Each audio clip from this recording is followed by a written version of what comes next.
Good morning, good morning, good morning. For today's videos mga kaprayan, mag-piping tayo ngayon dito sa machine room sa roof deck para paanda natin yung aircon dito na apat para sa elevator, para malamigan yung elevator. So, dyan lang kayo. Update ko kayo sa aking trabaho. Excuse me po. Dyan lang kayo ha. Kaprayan, naglagay ng access valve yung aking malupito na piping. Dating ano lang yan mga kapre, mangbabakal. Ngayon pipe ano na siya ngayon, pipe installer na siya dahil sa kasipagan niya, na promote na siya ngayon. So ayan na, naghihinang na siya. Dito lang yan natuto na maghinang mga kapre yun, sa ating grupo. Kaya mga sipag ka, marami ka matutunan sa grupo ko.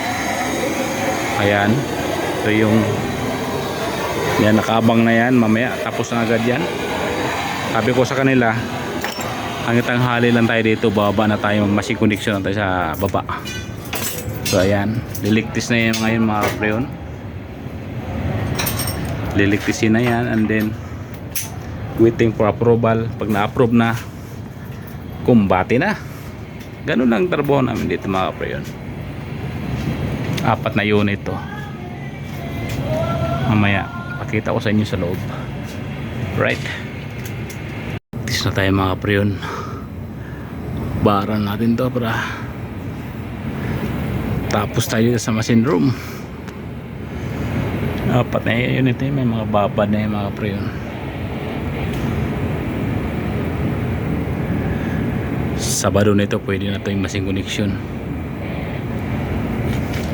4 na yan.